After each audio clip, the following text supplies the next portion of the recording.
It was 6 o'clock in the morning, and in his little house in a little village in Mexico, Mario was asleep. He was still asleep at 7, at 8, at 9, and at 10 o'clock. Most days, Mario woke up at about 11. Then his wife usually went to the shop to buy tortillas and coffee for his breakfast. Mario was a lucky man because Pedro, the shopkeeper, was a good friend and never asked him to pay for his food. But one morning, Pedro woke up feeling angry. "I get up at 5 every morning to work," he said to himself. "But Mario lies in bed all morning doing nothing. He doesn't work and I give him free food. That's enough. If he wants any more free food, he will have to do some work for me." Later that morning, Mario's wife walked into the shop at the usual time. "Tell your husband that I can't give him any more free food," Pedro said. "I'm making an extra room on the side of my house. If he helps me carry some large rock from the quarry, then you can have more food." "Oh no," said Mario when he heard Pedro's word. "Those rocks are too heavy for me to move. How many times must I say, if God wants to give, he'll give. And when he gives, he'll push it in through the window. Please, no more talk of work. What about a nice cup of fresh coffee?" After that, he put on his clothes and left the house. Later that morning, Mario was walking up the hill happily watching the clouds in the sky. Suddenly he heard shouts behind him. "Whoa! Whoa there!" Turning around, he saw that a horse was galloping nearer and nearer. A man was riding the horse and shouting, but the horse didn't stop. "Whoa!" the rider shouted again, but the horse didn't go any slower. Now the horse was right in front of Mario. He jumped at it, took the horse's reins in his hands, and made it stop. The rider was an old man with long white hair. He got down. "You don't run around all day like other people," he said to Mario. "But you're there when someone needs you." "You're very kind," replied Mario. "But to be like this is not hard. I try to sleep well, eat well, and worry about things." "Well, today you really helped me," said the old man.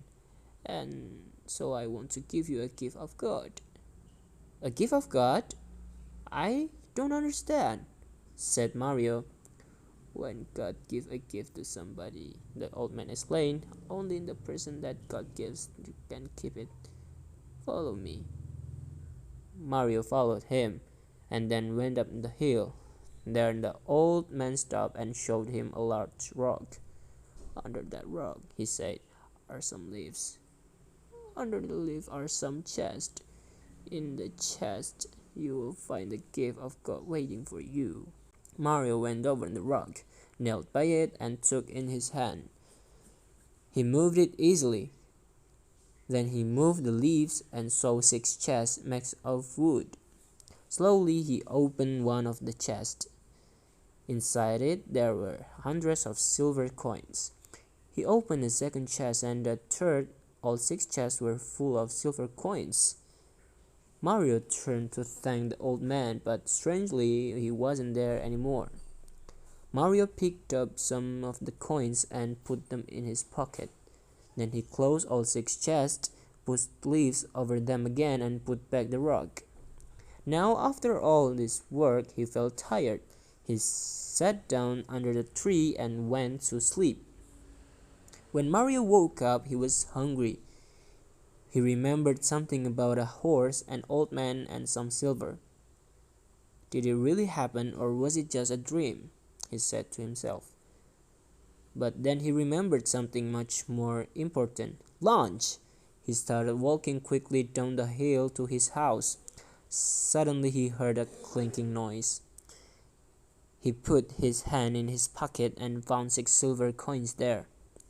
That evening Mario's wife went back to the shop.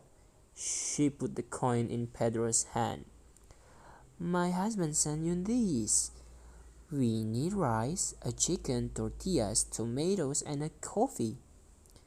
Pedro's mouth fell open when he saw the silver coin in his hand. "How did Mario get so much money?" he asked. "Come to our house tomorrow morning after 11, the wife said, "and he will tell you." The next morning Pedro heard the story. He wasn't really sure if it was true.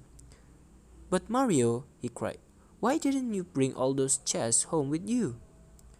"They were too heavy," Mario explained. "I needed horses to carry them and I have no horses. And my friends, how many times have I told you, if God wants to give, He'll give. And when He gives, He'll push it in through the window." "I know," Pedro said. "I have some horses. I'll come to your house tonight and we'll go to this place together. My horses will carry all 6 chests. You will keep 3 of them and give the other 3 to me. We will become rich together.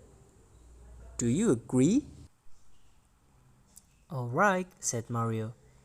He was happy because his wife was cooking a delicious chicken for dinner. Pedro went back to his shop, but he began to think, "Why must I share the silver with Mario? The horses belong to me.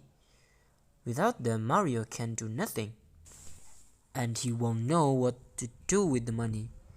He'll just eat and sleep as usual. But I always know what to do with money. I'll build a larger house." That night at 11 o'clock, Mario was asleep.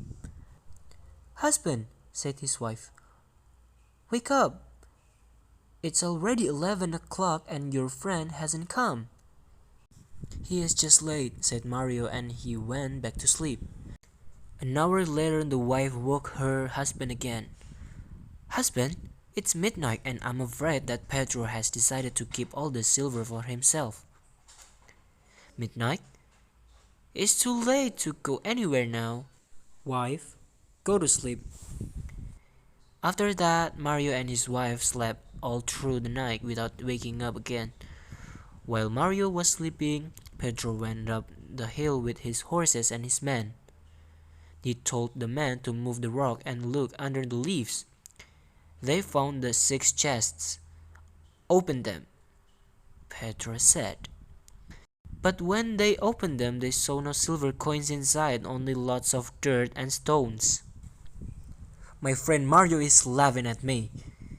He thinks that this is funny," Pedro shouted. "Well, I know how to be funny too." He told his men to put the chests onto the horses to carry them down the hill and to leave all the dirt and stones in front of Mario's house. They did this and then they went back home. The next morning, when Mario's wife woke up, she couldn't open the door or window. "Husband, wake up," she said. "There's something outside our house and we can't open the door or the window." Mario got out of bed and he pushed the door. He couldn't open it, not even a crack. He pushed the window and at last it opened a crack. Lots of silver coins came through the crack and fell onto the floor. "Husband," the wife said, "Pedro did come last night." "Perhaps," replied Mario, "but all this work had made me hungry. What about a nice tortilla?" Later that morning, the shopkeeper's mouth fell open for the second time in 2 days.